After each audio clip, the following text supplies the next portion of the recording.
Hey folks, today we'll be talking about the hauntings of Robert F. Kennedy. This is not the type of videos I usually post, but what I caught on camera this time could be pretty solid evidence that ghosts exist. So I'm here with my sister. Hi. And this is a broke version of BuzzFeed's Unsolved. Let's get into the history of Robert F. Kennedy Community Schools. On June 5th, 1968, presidential candidate Robert F. Kennedy was shot and killed in the Ambassador Hotel. The Ambassador Hotel was an iconic hotel that opened its doors on January 1st, 1921. It was even nicknamed the crown jewel of Wilshire Boulevard. The Ambassador Hotel was mostly known for housing the world-famous nightclub, the Coconut Grove. And there were a lot of things that went down in this hotel. For example, the Golden Globes, which Marilyn Monroe attended, the Academy Awards, hosted multiple times, and of course, the death of Robert F. Kennedy. If you look at the camera, this thing hits you, not me. You're right.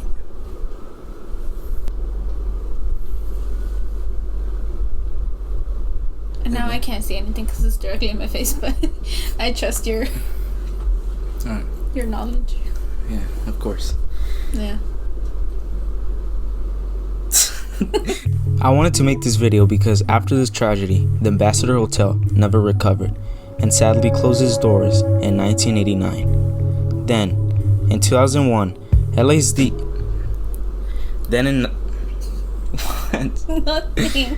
Then in 2001, LAUSD. Oh my god. Do you want me to present the case? No. In 2001, LAUSD bought the area and built one of the biggest and most expensive public schools, Robert F. Kennedy Community Schools.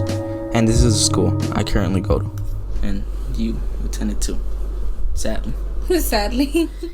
The areas of the school are still remembered, like the Coconut Grove, which is now the school's theater, the ballroom, which is the library, and the dining room, which is now the teacher's lounge.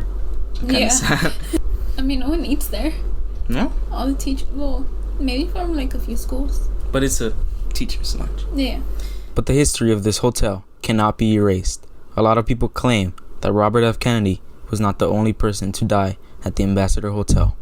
Although I couldn't find any cases of deaths at the hotel, it wouldn't be a surprise if you think about how long the hotel was open for.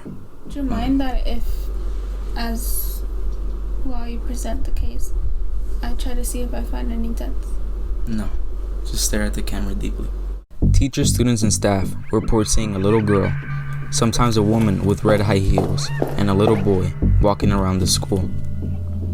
Now that we covered most of the history of this landmark, let's get into 3 pieces of evidence that the history of the Ambassador Hotel still haunts the school to this day. First, you will listen to one of my teachers describe her encounter with the little girl. I used to live in Long Beach, and so if I wake up too late, I will arrive at school late because of the traffic. So I would wake up really early, and so I would end up at school really early. And it was in around November because I would come early and I would see some of my students who were doing basketball practice. They would be there really early too, so it's like around 6. And some of them, when I would see them, they would go up the elevator with me because they didn't want to go up the staircase, right? And it was after the daylight savings times ended, so at 6 o'clock it was still really dark. And so I went to the middle school gym, and so when I turned that one corner, my heart kind of like you know when you're surprised, you get kind of scared and you kind of feel like you swallow your heart. Because I saw a little girl. I wasn't expecting to see anyone, but I saw a little girl, like maybe elementary. I remember her because it was weird. She had pink pants on. I don't remember what she was wearing, but I looked around and there were no parents, and it was dark and it was like early. And so I'm wondering, why is this girl here? And the creepiest part, instead of like standing or looking around or being on her phone as kids would do, this girl had her head like against the column, and she was just looking straight at me. And she had like no expression on her face. And I looked, she didn't have a backpack, so she was just standing there, she's like this. And so I was getting nervous, and she was right across the elevator, so I had to pass by her to get to the elevator, right? And And then just as I was getting close to her, I was like, should I turn back? And I was like, no, that would be rude. Because again, in my mind, it's not like supernatural. I was just like, it's weird, right? And then I saw one of my students, the basketball player, Christopher, coming, and he usually goes up to the elevator with me because he doesn't want to go up the stairs. And I was like, Chris! And then, so I was like, okay, he'll come up with me, so I don't have to be scared. And then he saw me, and then he looked at it seemed like he looked at the girl too, and he didn't go up the stairs he didn't go up the elevator with me. He went all the way to the stairs, right?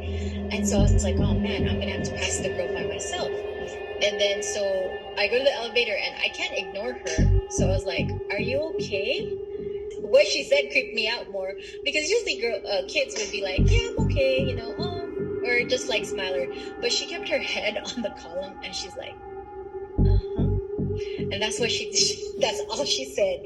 And then I got like goosebumps, so like I went up like into the elevator and I was like, crap, that was creepy, right? But I'm still thinking it's not a ghost or anything like that. And it wasn't until like later, I think third period, I saw Christopher, and I called him. I was like, Chris, how come you didn't go up the elevator with me? He's like, Miss, there was that creepy girl. I was like, oh, you saw her too? And he's like, Miss, I'm not gonna lie, and this is his words, not mine. He said that when he came through the 8th Street, he said that when he went through there, he saw her already. And he said, Miss, I'm not lying, that girl was floating.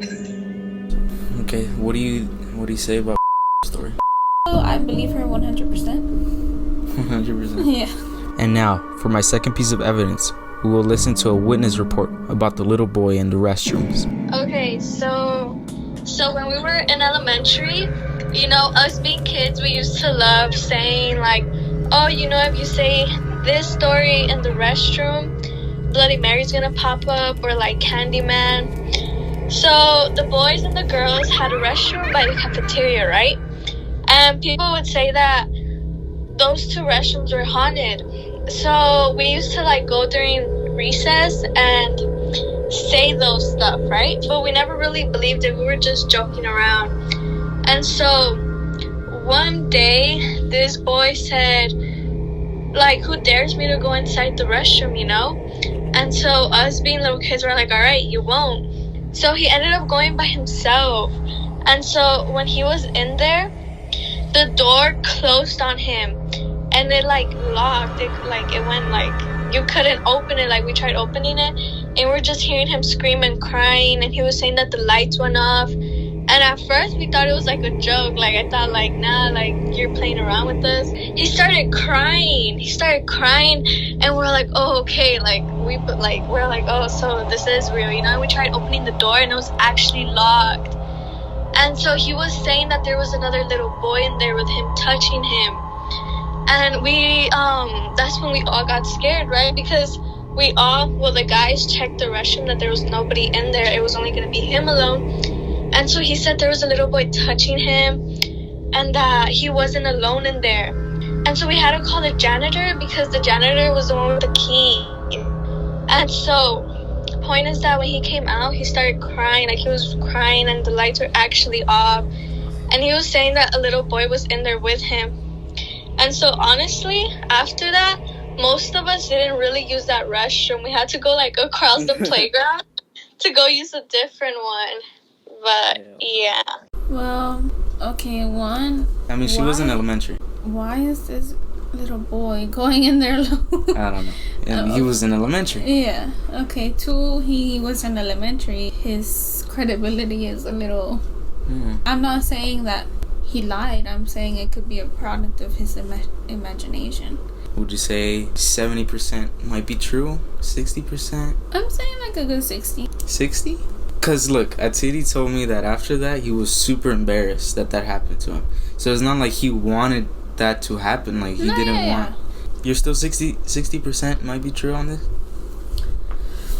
Okay, let's say 75. We should find that child. We should not find that child. He might be possessed. Alright, so the last video is a video I actually caught while skating at RFK. Keep in mind the school was completely closed and no one was around. And the sound of whatever was talking didn't match the sound of neither me or Alan.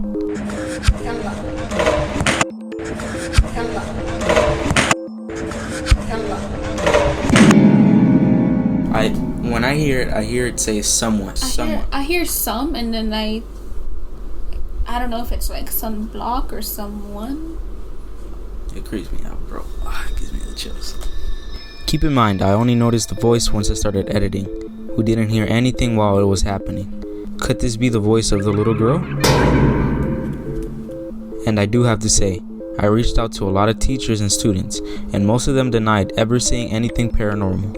I was even told by a teacher, and I quote, "I haven't experienced any paranormal activity here at RFK, and I've been here as early as 4:40 in the morning and as late as 10:30 at night." This doesn't deny the fact that there are 7 other academies with hundreds of teachers, students, and staff that I wasn't able to reach out to.